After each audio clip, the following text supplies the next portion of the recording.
Hello and welcome back to UPSC Akhada. RAS Rajasthan polity part for pre अभी तक हमने complete कर लिया। Council of minister headed by CM and governor. आज की क्लास में हम डिस्कस करने वाले हैं स्टेट लेजिस्लेचर के बारे में। तो let us start with today's class. सबसे पहले देखो क्या आपने अभी तक आर्टिकल्स के बारे में देखा। आर्टिकल 153 से हमने 167 तक देख लिया अभी तक, ठीक है। जिसमें मैंने बताया आपको कि 163 और 164 के आपको प्रोविज़न बिल्कुल अच्छी तरह से याद होने चाहिए। ये काउंसिल ऑफ मिनिस्टर के बारे में है और ये appointment of CM and minister और अदर प्रोविज़न। इनके तो प्रोविज़न आप टोटल याद कर लें, चाहे बेयर एक्ट से देख के याद कर लें, ठीक है। इसके अलावा जो मैंने आपको बताया था गवर्नर कैन अपॉइंट टीचर्स, उस लाइन को याद रखें और आपको 153 से लेकर 164 तक पूरे आर्टिकल्स याद हो जाएंगे।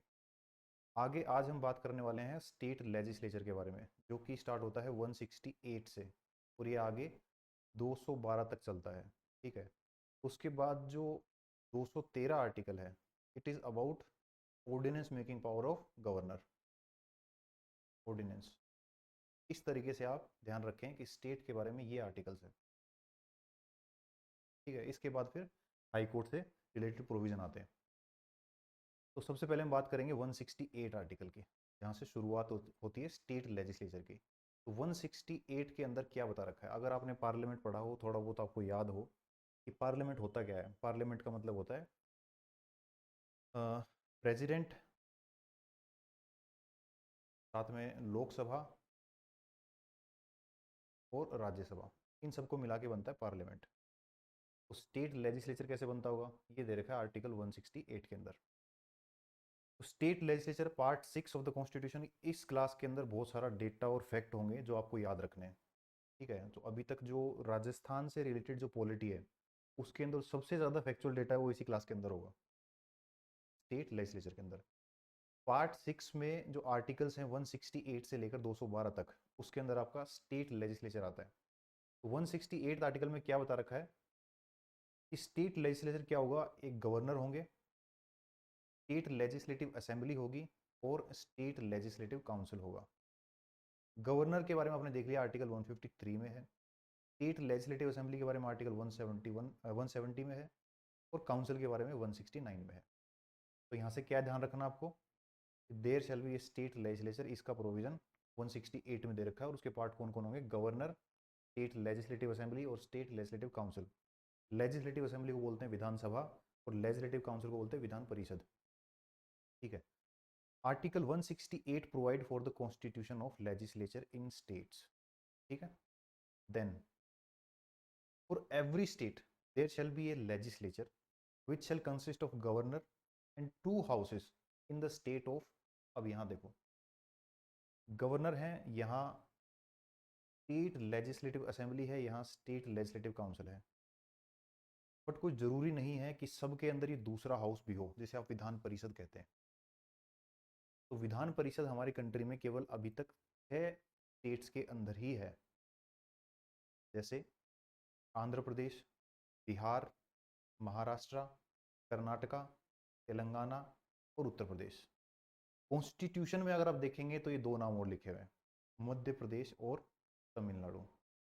इनका मतलब ये है एक्ट तो पास हो गया बट प्रेसिडेंट ने नोटिफाई नहीं किया अभी तक। तो अभी तक ये सिंगल हाउस लेजिस्लेचर ही माने गए हैं, तमिलनाडु और मध्य प्रदेश। तो सिंपली आपसे पूछे कोई कि कितने स्टेट्स के अंदर, अभी तक 2 हाउसेज हैं, तो 6 स्टेट के अंदर है। कॉन्स्टिट्यूशन में अगर पढ़ेंगे तो 8 मेंशन है, एमपी और तमिलनाडु भी। इनका अभी नोटिफिकेशन जारी नहीं हुआ, इसलिए वहां पे दूसरा हाउस बना नहीं है। इन 6 को छोड़ के अदर स्टेट्स में governor and state legislative assembly का मतलब 6 स्टेट में तो लेजिस्लेचर का मतलब होगा ये तीनों, और बाकी के स्टेट्स में केवल गवर्नर और स्टेट लेजिस्लेटिव असेंबली। राजस्थान के अंदर केवल विधानसभा है, विधान परिषद नहीं है, ठीक है। तो जम्मू कश्मीर लेजिस्लेटिव काउंसिल जो जम्मू कश्मीर में भी हुआ करता था, which was abolished by Jammu Kashmir reorganisation act 2019 में, इसको खत्म कर दिया गया। राजस्थान का जो बिल है वो पार्लियामेंट में पेंडिंग है अभी। राजस्थान असेंबली ने भी रेजोल्यूशन पास करके भेजा हुआ है पार्लियामेंट को, यहाँ भी हमें विधान परिषद बनाना है, okay. Then creation and abolition of legislative council. आप थोड़ा आर्टिकल को ध्यान रखते रहिए, जैसे 168 में बता रखा है कि लेजिस्लेचर में होगा क्या। देन 169 के अंदर creation and abolition of legislative council, जो विधान परिषद है उसको क्रिएट भी किया जा सकता है, अबोलिश भी किया जा सकता है। क्योंकि अभी तक केवल 6 स्टेट में है, हो सकता है 7वें में हो जाए, हो सकता है राजस्थान में बन जाए, तो इसका मतलब कोई प्रोविजन ऐसा कॉन्स्टिट्यूशन में है जिससे वो बनाया जा सकता है, और कोई प्रोविजन ऐसा कॉन्स्टिट्यूशन में जिससे वो हटाया भी जा सकता है। तो ये कॉन्स्टिट्यूशन में 169 आर्टिकल में मेंशन है, provide for the abolition and creation of legislative council in the state. Accordingly the parliament can abolish a legislative council where it is already exist, जहां पहले से है पार्लियामेंट उसको हटा सकता है, ये पावर पार्लियामेंट के पास है। और create it where it does not exist, जहां नहीं है वो बना सकता है, if the legislative assembly of the concern state passes a resolution to that effect. जिस भी स्टेट में state legislative assembly resolution pass कर दे और वो भेज दिया जाए पार्लियामेंट को, then parliament can by law जहां भी लिखा हो ना कॉन्स्टिट्यूशन में, कहीं भी आप पढ़ते हो मान लो पार्लियामेंट में बाय लॉ, तो इसका मतलब होता है सिंपल मेजोरिटी से, उसके लिए कॉन्स्टिट्यूशन में अमेंडमेंट नहीं करना पड़ता, सिंपल मेजोरिटी से लॉ बना के ये काम किया जा सकता है। Such a specific resolution must be passed by state assembly by special majority. इसका मतलब ये जो स्टेट असेंबली का रेजोल्यूशन होगा ये तो स्पेशल मेजोरिटी से पास होना चाहिए। जब ये रेजोल्यूशन पार्लियामेंट को भेज दिया जाए, पार्लियामेंट इसे सिंपल मेजोरिटी से लॉ बना के, जहां अगर रेजोल्यूशन भेजा गया है कि विधान परिषद बनाना है तो बना सकते हैं, विधान परिषद हटाना है तो पार्लियामेंट हटा सकता है। That is majority of total membership of the assembly and majority of not less than 2/3 of the member of the assembly present and voting. Special majority क्या होता है? हाउस का टोटल मेंबरशिप की मेजोरिटी, मतलब अगर 200 जने हैं राजस्थान लेजिस्लेटिव असेंबली में, 200 एमएलए हैं, तो 101 एमएलए प्लस जितने भी प्रेजेंट एंड वोटिंग है उनका 2/3, ये दोनों अगर फुलफिल हो रही है कंडीशन, उसे कहेंगे आप स्पेशल मेजोरिटी। ठीक है। This act of parliament do not deem to be act amendment of the constitution for the purpose of article 368। आपको ध्यान होगा आर्टिकल 368 के अंदर कॉन्स्टिट्यूशन के अमेंडमेंट के लिए प्रोविजन दिए गए हैं, बट अगर ऐसा किया जाता है अबोलिशन और क्रिएशन ऑफ लेजिस्लेटिव काउंसिल, इसको कॉन्स्टिट्यूशन का अमेंडमेंट नहीं माना जाएगा under article 368, and it is passed like an ordinary piece of legislation by simple majority. ठीक है। Proposal to create council of Rajasthan and Assam are pending in parliament. तो राजस्थान और असम के लिए विधान परिषद बनने का जो प्रपोजल है वो पार्लियामेंट में पेंडिंग है अभी। इस पूरे को सम अप करें अगर, तो ये एक लाइन में आप ऐसे याद रखें, resolution needs special majority in legislative assembly, simple majority in parliament. Simple सी बात ये है। आर्टिकल 169 में पार्लियामेंट चाहे तो विधान परिषद बना सकता है या हटा सकता है, इसका रेजोल्यूशन लेजिस्लेटिव असेंबली में स्पेशल मेजोरिटी से पास होना चाहिए, पार्लियामेंट में जाके वो सिंपल मेजोरिटी से लॉ बन जाना चाहिए, उसके लिए कॉन्स्टिट्यूशन में अमेंडमेंट की जरूरत नहीं पड़ेगी, आर्टिकल 368 के अंडर वो नहीं माना जाए। ये हो गई बात आपके क्रिएशन और अबोलिशन ऑफ लेजिस्लेटिव काउंसिल। अब आते हैं कंपोजिशन ऑफ असेंबली। असेंबली मतलब स्टेट लेजिस्लेटिव असेंबली। आर्टिकल 168 देख लिया आपने, 169 हो गया, then article 170 provide for the composition of legislative assembly. ये करने से पहले मैं फॉर्मूला आपको बताना चाह रहा हूँ, उसको आप याद कर लो। तो ऐसे याद करो, 500 divided by 60 equal to 1/3 divided by 40, तो याद कर लो आप। ठीक है। बताऊंगा कहाँ काम आएगा आपके पास ये। The legislative assembly consists of representatives directly elected by the people on the basis of universal edit। का मतलब लेजिस्लेटिव असेंबली जो भी होगी वो डायरेक्टली पीपल के द्वारा इलेक्टेड एमएलएज की होगी। जो लेजिस्लेटिव काउंसिल होगा वो डायरेक्टली इलेक्टेड नहीं होगा, इसलिए यहाँ क्लियरली लिखा हुआ है लेजिस्लेटिव असेंबली जो विधानसभा होती है वो डायरेक्टली इलेक्शन होता है। इस बेसिस पे universal adult franchise. Maximum strength is fixed at 500, minimum is 60। Maximum strength is 500, minimum is, किसी भी लेजिस्लेटिव असेंबली के कॉन्स्टिट्यूशन में मेंशन है ये चीज कि 500 हो सकती है मैक्सिमम और मिनिमम हो सकती है 60। बट इसके कुछ एक्सेप्शन हैं। अरुणाचल प्रदेश, सिक्किम, गोवा, इनकी जो मिनिमम नंबर है वो 30 फिक्स की गई है, ना कि 60। मिजोरम और नागालैंड की 40 और 46। ये आपको ध्यान रखना है, प्रीलिम्स के अंदर आप प्रोविजंस में कोड में पूछा जा सकता है। Some member of the legislative assembly in Sikkim and Nagaland are elected indirectly. अभी तक आपने पढ़ा लेजिस्लेटिव असेंबली में डायरेक्ट इलेक्शन होता है by universal adult franchise, but ये एक्सेप्शन आपको ध्यान रखना है। सिक्किम और नागालैंड में लेजिस्लेटिव असेंबली के कुछ मेंबर को इनडायरेक्टली इलेक्ट किया जाता है। Present strength of Rajasthan legislative assembly 200। अभी जो राजस्थान लेजिस्लेटिव असेंबली है की प्रेजेंट स्ट्रेंथ है 200 एमएलए। इट वाज 160 इन 1952। कितनी थी ये? 1952 जो पहले इलेक्शन हुए थे उस समय 160 थी, बट बाद में डिलिमिटेशन करके सेकंड और थर्ड लोकसभा में इसको 167 कर दिया गया। फोर्थ और फिफ्थ लोकसभा में ये 184 थी, और सिक्स्थ लोकसभा के बाद में ये 200 हो गई। यहाँ से भी आपसे प्रीलिम्स में क्वेश्चन पूछा जा सकता है और एक बार आया हुआ भी है। तो फिर से बता रहा हूँ आपको, 1952 जो पहली जो स्टेट लेजिस्लेटिव असेंबली के इलेक्शन थे उसमें 160 थी यहाँ की स्ट्रेंथ, उसके बाद 176 हुई, फिर 184 हुई, और अभी ये 200 है। Reservation of seat of SC and ST under article 332। अभी हम पढ़ रहे हैं कंपोजिशन ऑफ असेंबली, तो इसके अंदर ये भी प्रोविजन है। आर्टिकल 332 आप देखेंगे तो special provision for some classes, certain classes, उसमें दे रखा है कि SC और ST के लिए भी कुछ सीट रिजर्व होंगी, जहाँ से केवल SC और ST के ही मेंबर चुनाव लड़ सकते हैं, वोटिंग कोई भी कर सकता है। ठीक है। इन राजस्थान SC की कितनी सीट अभी रिजर्व है? 34। ST की कितनी है? 25। ये भी आपको याद रखना है। The Constitution provide for the reservation of seat of scheduled caste and scheduled tribe in assembly of each state on the basis of population ratio। जितना population ratio रहता है स्टेट का, उस हिसाब से ये डिसाइड होता है कि कितनी SC की सीट होंगी, कितनी ST की होंगी, और ये करता कौन है? Delimitation commission. ठीक है, law made by the parliament. अब बात करते हैं नॉमिनेटेड मेंबर की। आपने कई बार सुना होगा एंग्लो इंडियन का नॉमिनेशन भी होता है लोकसभा और स्टेट लेजिस्लेटिव असेंबली में। The governor nominate one member from the Anglo-Indian community if the community is not adequately represented in the assembly। Governor nominate करता था एंग्लो इंडियन कम्युनिटी का एक मेंबर लेजिस्लेटिव असेंबली के अंदर। However with the passage of constitution 104th constitution amendment act 2020 में provision को खत्म कर दिया गया, लोकसभा के लिए भी और स्टेट असेंबली के लिए भी। ये भी आपको ध्यान रखना है कि 104 जो अमेंडमेंट था उससे क्या हुआ, ये चेंज हो गया।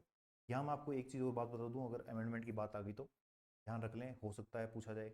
99th कॉन्स्टिट्यूशन अमेंडमेंट, 100th, 101, 102, 103, 104, 105, इतने कॉन्स्टिट्यूशन अमेंडमेंट अभी आपको ध्यान रखने, 105 तक ये कंप्लीट हो चुके। 99th में क्या था? NJAC, नेशनल जुडिशियल जो है ना अपॉइंटमेंट कमीशन। 100th में क्या था? लैंड बाउंड्री एग्रीमेंट बांग्लादेश के साथ। 101 में क्या था? GST। 102 में क्या था? National commission for backward classes को कॉन्स्टिट्यूशनल स्टेटस दे दिया गया। 103 में आपको 100% याद होगा EWS, जिससे आर्टिकल 16 में चेंजेस किए गए थे। 104 में क्या हुआ? 104 में SC ST का जो रिजर्वेशन था उसको इंक्रीज कर दिया गया, और एंग्लो इंडियन था, एंग्लो इंडियन, इसके रिजर्वेशन को खत्म कर दिया गया। और जो 105वां था, इसमें जो स्टेट की जो पावर है टू डिफाइन OBC, अपनी खुद की लिस्ट बनाने की जो पावर है वो वापस रिटेन कर दी गई। मतलब स्टेट्स भी अब OBC की अपनी लिस्ट बना सकते हैं। तो इससे भी क्वेश्चन पूछा जा सकता है, आप ध्यान रखें इनको। मैच द फॉलोइंग वगैरह में कहीं से पूछा जा सकता। तो ये होगी कंपोजिशन ऑफ असेंबली के बारे में बात। अब हम आते हैं कंपोजिशन ऑफ काउंसिल। फिर से रिपीट कर लें इस फॉर्मूला को, 500 divided by 60 equal to 1/3 upon 40। ठीक है, ये मामला है लेजिस्लेटिव असेंबली के लिए, ये मामला है लेजिस्लेटिव काउंसिल के लिए। अब आते हैं लेजिस्लेटिव काउंसिल। हमने क्या पढ़ लिया? 169। Article 171 provide for the composition of legislative council. यहाँ से भी क्वेश्चन पूछा जा सकता है आपसे। Unlike the member of legislative assembly, the member of legislative council are indirectly elected. Direct election होगा इनका। Maximum strength of council is fixed at 1/3 of total strength of assembly. 500 भाग में 60 पर 1/3 भाग में रट लेना इसको। 500 मैक्सिमम, मिनिमम 60। लेजिस्लेटिव काउंसिल के लिए स्ट्रेंथ क्या है? 1/3 ऑफ 40 ऑफ 60। 500 नहीं, 1/3 of strength of legislative assembly, जितनी भी स्ट्रेंथ हो।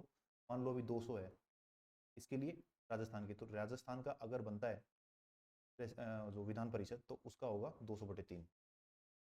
1/3 of total strength of assembly, 1/3 of total strength of assembly, not 500। इस चीज़ को बिल्कुल ध्यान रखना। लेजिस्लेटिव असेंबली की मैक्सिमम स्ट्रेंथ हो सकती है 500, मिनिमम हो सकती है 60। ये कॉन्स्टिट्यूशन में मेंशन है केवल कि हो सकती है, फाइनल कितनी होगी ये डिसाइड करेगा parliament. I repeat, it will be decided by the parliament. Maximum is given in the constitution. Constitution में ये लेजिस्लेटिव काउंसिल के बारे में क्या है? 1/3 of total strength of assembly and minimum कितनी होनी चाहिए? 40। 500 divided by 60 equal to 1/3 upon 40। Though the constitution has fixed the maximum minimum limits, the actual strength of the council is fixed by parliament. तो actual strength कितनी होगी? Fixed by the parliament. The total number of member of legislative council are divided as follows. अब जो total number of council हैं वो भी constitution में बता रखा है कि किस तरह से इलेक्ट या नॉमिनेट होंगे। तो सबसे पहले आप इसको भी ध्यान रखें। देखो, पढ़ते हुए क्रम में असेंडिंग ऑर्डर 1/3, 1/6, 1/12, ये भी आप यहीं याद कर लो बिल्कुल। इस तरह से मेंबर आएंगे इसके अंदर। तो सबसे पहले 1/3 काउंसिल के अगर मेंबर को इलेक्ट करना हो और इलेक्शन इनडायरेक्ट होगा जैसा कि यहाँ लिखा हुआ है, आपको क्या लगता है सबसे ज़्यादा डेमोक्रेटिक बात क्या होगी? सबसे ज़्यादा डेमोक्रेटिक बात यह है कि लेजिस्लेटिव असेंबली के मेंबर हैं उनको पावर दी जाए कि आप इलेक्ट कर दो। तो 1/3 तो वो कर सकते हैं लेजिस्लेटिव असेंबली के। और इससे अगली डेमोक्रेटिक बात क्या हो सकती है? इससे अगली डेमोक्रेटिक ये हो सकती है कि जो पंचायत और म्यूनसिपैलिटी है वो भी इलेक्टेड है, उनसे बोल दो कि आप बता दो कि लेजिस्लेटिव विधान परिषद में और कितने मेंबर कौन से मेंबर आ सकते हैं। तो 1/3 की पावर उनको दी गई है, पंचायत एंड म्यूनसिपैलिटी। फिर अगला स्टेप क्या हो सकता है? गवर्नर साहब को एक मौका दिया जाएगा कि 1/6 आप नॉमिनेट कर दो। नॉमिनेट, ध्यान रखना, नॉमिनेट। ये इलेक्टेड है, ये इलेक्टेड है, ये नॉमिनेट। उसके बाद बचते हैं 1/12, 1/12। तो ये इसको बोला गया जो भी ग्रेजुएट स्टूडेंट्स हैं 3 साल की ग्रेजुएशन जिन्होंने कर रखी है वो, और टीचर्स 10वीं से ऊपर के, ये भी इलेक्टेड हैं, ये भी इलेक्टेड हैं। इसका मतलब 5/6 इलेक्टेड होंगे, 1/6 नॉमिनेटेड। समझ पा रहे हैं बात को आप? 1/3 elected by member of legislative assembly, 1/3 by panchayat and municipality, 1/6 nominated by governor, 1/12 elected by the students of 3-year course मतलब graduate, and 1/12 elected by the teachers about 10th class, जो गवर्नमेंट टीचर्स हैं वो। इस तरह से इसकी पूरी formation होती है। अब जो नॉमिनेशन है 1/6 ये किस फील्ड से हो सकता है? आर्ट से, लिटरेचर से, साइंस से, सोशल सर्विस और कोऑपरेटिव से। इन एरियाज से गवर्नर इनको नॉमिनेट कर सकते हैं। तो ये भी गवर्नर की एक आप एग्जीक्यूटिव पावर मान सकते हो। ठीक है, तो इसमें से कोई भी क्वेश्चन कहीं से भी पूछा जा सकता है, आप गलत नहीं करेंगे, करता हूँ आर्टिकल 1 से। अब आते हैं बात ड्यूरेशन की। हाउसेज बन गए, इनकी टेन्योर क्या हो गई? The normal term is 5 year from the date of first session. Lok Sabha की तरह ही 5 साल का होता है इसका। Governor can dissolve it any time, मतलब गवर्नर कब डिसोल्व कर सकते हैं? जब चीफ मिनिस्टर कह दें कि डिसोल्यूशन होगा, या किसी भी पार्टी के पास मेजोरिटी ना हो, मेजोरिटी प्रूव करने के लिए इलेक्शन के बाद या किसी भी टाइम बीच में नो कॉन्फिडेंस मोशन आ जाए, गवर्नर को नहीं लगता कि ऐसी कोई पॉसिबिलिटी है कि यहाँ चीफ मिनिस्टर कोई बन सकता है, ऐसे कुछ केसेस में गवर्नर डिसोल्व कर सकते हैं। आर्टिकल 352 और 356 पे भी ये डिपेंड करता है, जो कि आप इमरजेंसी में पढ़ते हैं। During emergency terms can be extended by 1 year at a time. Emergency के टाइम इसकी टर्म को 1 साल के लिए एक बार में बढ़ाया जा सकता है, but not beyond a period of 6 month after emergency revoked. Emergency खत्म होने के बाद 6 महीने से ज़्यादा ये टाइम नहीं बढ़ा रहेगा। तो ये असेंबली की ड्यूरेशन की बात है। बेसिकली आप ध्यान रखो 5 साल के लिए, ये इमरजेंसी जब पढ़ते हो तो आप इसको डिटेल में देखते हो। Legislative council is permanent member, जैसे कि राज्यसभा होता है, ठीक है। 1/3 of member retire every 2 year, vacancy is filled beginning of 3rd year. 1/3 member retire after every 2 years, जैसा कि राज्यसभा में होता है। Term of each member is 6 year, 6 साल की इनकी टर्म होती है। ए मेंबर कैन बी री इलेक्टेड और री nominated any number of times. ये नॉमिनेट कहाँ से आया, जो 1/6 गवर्नर करते हैं वो। इलेक्टेड कहाँ से आया, जो 5/6 लोगों के द्वारा इनडायरेक्टली इलेक्टेड होता है, ध्यान रखना, इनडायरेक्टली इलेक्टेड। ओके, ये होगी ड्यूरेशन की बात। अब हम आते हैं qualification, qualification of state legislature. देखो ये कुछ बेसिक जनरल बातें कॉन्स्टिट्यूशन की आपको ध्यान रखनी पड़ेगी। ये कंप्लीट होने के बाद हम आएंगे राजस्थान लेजिस्लेटिव असेंबली के बारे में, जो बेसिक फैक्ट्स हैं उनको ध्यान रखने के लिए। The Constitution laid down the following qualification for a person to be chosen as a member of state legislature. पहली बात तो सिटीजन ऑफ इंडिया होना चाहिए। He must make and subscribe to an oath or affirmation before the person authorized by election commission for this purpose. अगर कोई MLA का चुनाव लड़ना चाहता है तो वो इलेक्शन कमीशन के द्वारा अथोराइज्ड पर्सन के सामने अपनी अफर्मेशन और ओथ लिखेगा, सब्सक्राइब करेगा। He must be not less than 30 years in case of legislative council and 25 years in case of legislative assembly. तो विधान परिषद के लिए 30 साल की कम से कम उम्र और लेजिस्लेटिव असेंबली की उम्र कम से कम 25 साल। अब आते हैं हम डिस्क्वालिफिकेशन के ऊपर। इसके अलावा अगर कोई पार्लियामेंट ने लॉ बना रखा हो, जैसे कि आरपीए एक्ट 1951, तो वहाँ से भी क्वालिफिकेशन के कुछ क्राइटेरिया डिसाइड होते हैं। Disqualification: a person shall be disqualified for being chosen as or for being a member of legislative assembly or legislative council of a state. क्या पहला, if he holds any office of profit under the union or state government except that for a minister or any other office exempted by the state legislature. Office of profit मतलब लाभ का पद, लाभ का पद मतलब जहां जैसे गवर्नमेंट की कोई ऑर्गेनाइजेशन हो, उसका अध्यक्ष उसको बना रखा हो, ऐसे अगर गवर्नमेंट से कोई लाभ ले रहा हो एमएलए, तो वो डिस्क्वालीफाई कर दिया जाएगा। बस एक एक्सेप्शन है, उसमें कॉन्स्टिट्यूशन में मेंशन है, वो है अगर वो मिनिस्टर है एमएलए होने के साथ साथ, क्योंकि पार्लियामेंट्री फॉर्म ऑफ गवर्नमेंट में होता है ऐसा, तो मिनिस्टर होगा तो उसे ऑफिस ऑफ प्रॉफिट नहीं मानेंगे। इसके अलावा अगर स्टेट लेजिस्लेटिव असेंबली ने कोई लॉ बना रखा हो, जैसे कि पार्लियामेंट ने अपना बना रखा है, तो स्टेट लेजिस्लेटिव असेंबली ने कोई लॉ बना रखा हो जिसमें उन्होंने बता रखा हो कि ये सारे ऑफिस ऑफिस ऑफ प्रॉफिट में नहीं आएंगे, उनको छोड़ के सारों में डिस्क्वालिफिकेशन होगा।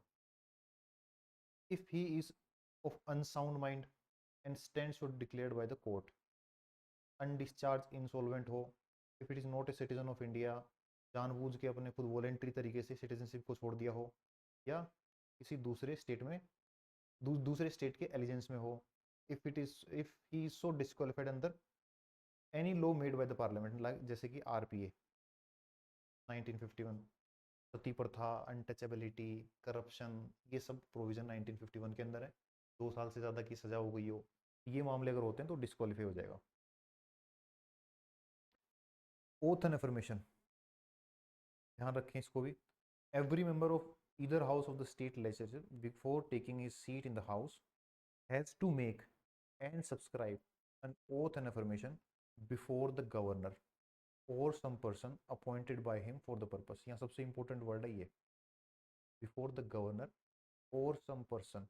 तो जैसे ही कोई मेंबर जीत के स्टेट लेजिस्लेटिव असेंबली में जाएगा तो पहले वो शपथ ग्रहण करेगा, और वो शपथ कौन करवाएगा, गवर्नर या उसके द्वारा अपॉइंटेड कोई पर्सन। तो नॉर्मली कौन करवाता है, ये स्पीकर करवा देते हैं, ठीक है।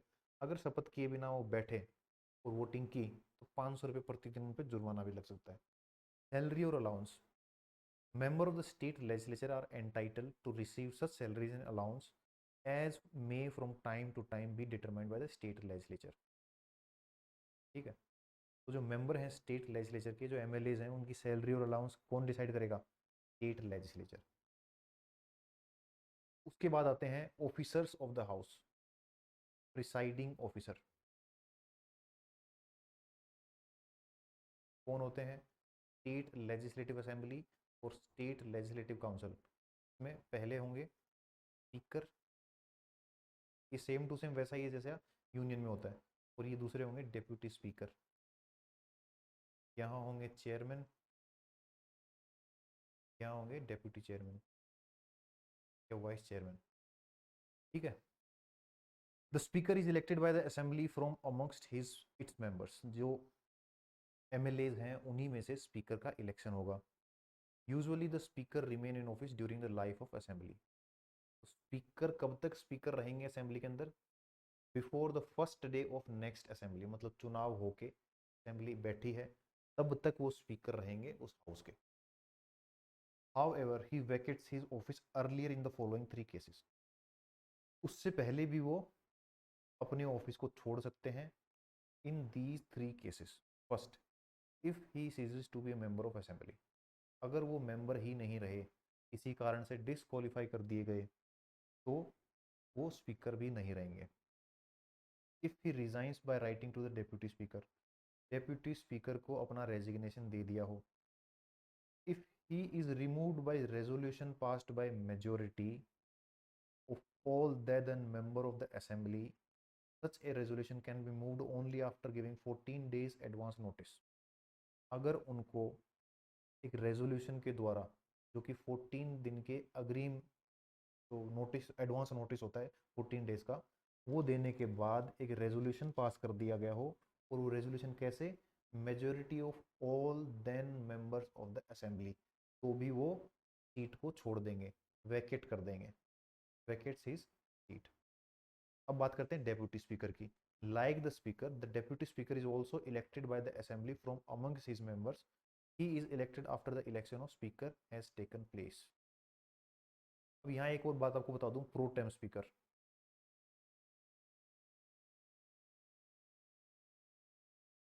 जैसे ही कोई नई असेंबली बनती है, मैंने बताया अभी कि जैसे मान लो फॉर एग्जांपल 2014 से 19, ये असेंबली खत्म हो गई मान लो 5 साल में, दूसरे चुनाव हुए, एमएलए सेलेक्ट हो गए, इलेक्ट हो गए 200। उसके बाद इन एमएलए में से स्पीकर कौन बनेगा ये तो डिसाइड करेंगे असेंबली के जो एमएलए हैं वही। बट पहले दिन क्या होगा, गवर्नर एक प्रो टेम स्पीकर, जो कि सबसे उम्र में सबसे बड़ा होगा, eldest Elder person of the house, उनको क्या बना देंगे? Pro tem speaker. उनको शपथ भी कौन दिलाएंगे? गवर्नर। तो इनका काम क्या होगा? इनका काम ये होगा कि जो एमएलए आए हैं नए, उनको शपथ दिलवाना और स्पीकर का चुनाव करवाना। उसके बाद इनका जो प्रोटेम स्पीकर है उनका पद खत्म हो जाता है और वो एमएलए बन जाते हैं वापस, जो एमएलए की सीट है उसको संभालते हैं। फिर जो स्पीकर नए इलेक्ट हुए हैं वो क्या करेंगे? डेप्यूटी स्पीकर का इलेक्शन करवाएंगे। इस तरह से ये प्रोग्राम चलता है। इसलिए यहाँ लिखा है he is elected after the election of speaker has taken place. तो स्पीकर का इलेक्शन कौन करवाएंगे? Pro tem speaker. और उसके बाद स्पीकर किसका करवाएंगे? डेप्यूटी स्पीकर का।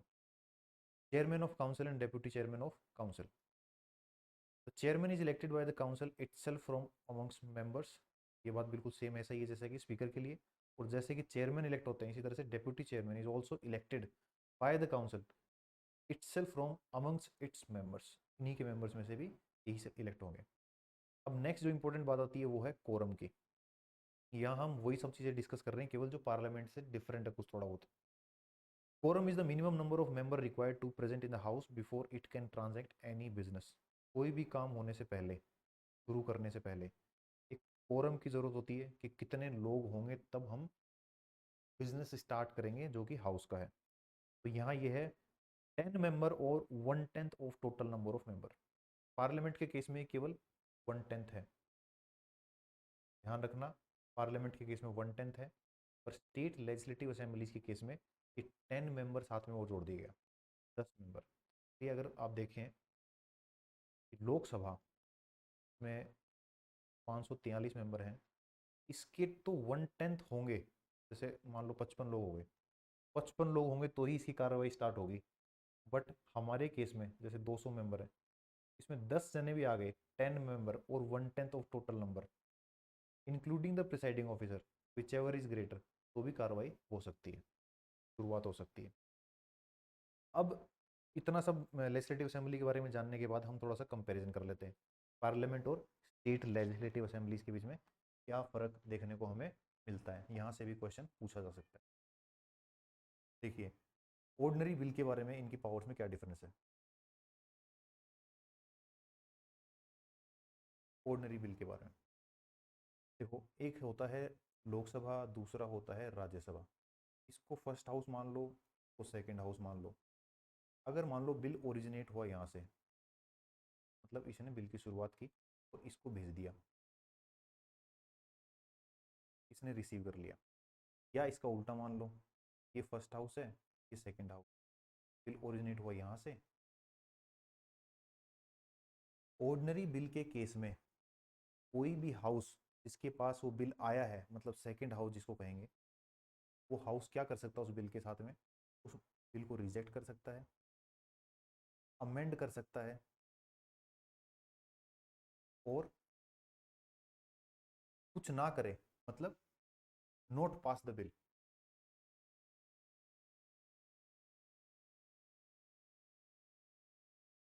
फॉर 6 मंथ क्या कर सकता है दूसरा हाउस, क्या करेगा, बिल आया, मान लो लोकसभा से कोई बिल स्टार्ट हुआ और उन लोकसभा ने पास करके राज्यसभा को भेज दिया, तो राज्यसभा क्या कर सकता है, राज्यसभा या तो उसको रिजेक्ट कर देगा या अमेंड कर देगा, कुछ अमेंडमेंट बताएगा कि भाई लोकसभा को वापस जाओ और ये अमेंडमेंट करो इसमें, या फिर 6 महीने तक उस बिल को पास ही ना करे।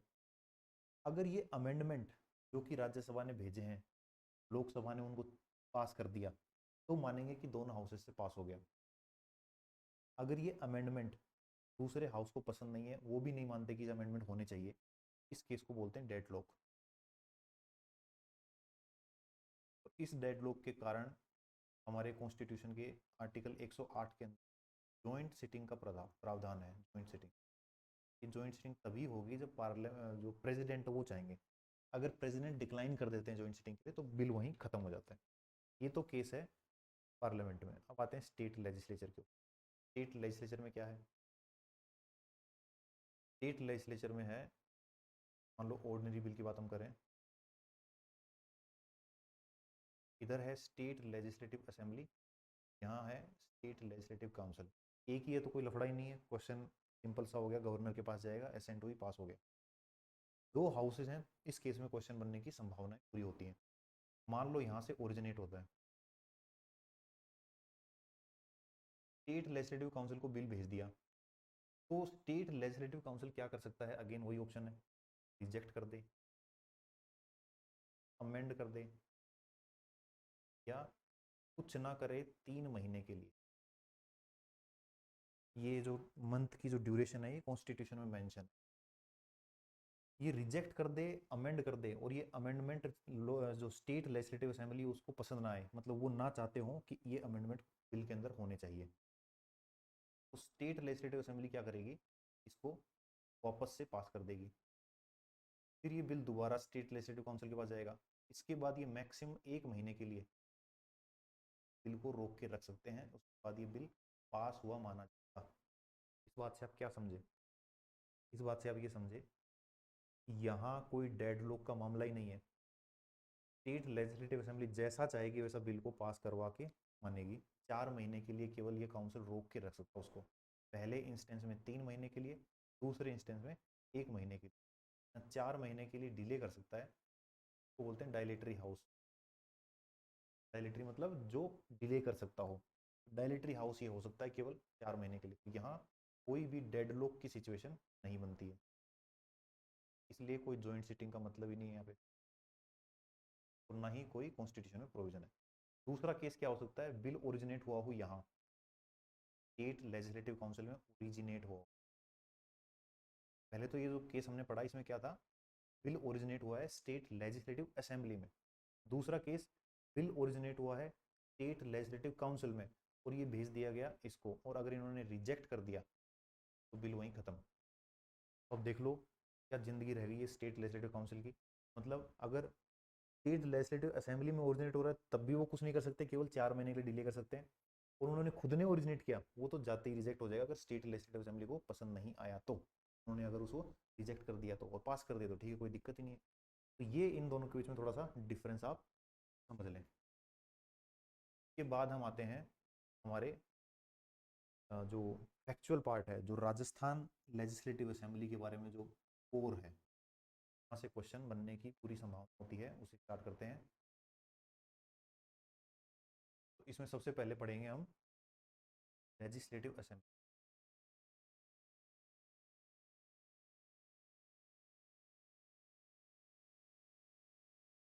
जो पहले 1952 में जो पहले इलेक्शन हुए थे, तब से जो हाउस बना फर्स्ट लेजिस्लेटिव असेंबली से लेकर 15वीं विधानसभा तक की पूरी डिटेल आपके सामने है।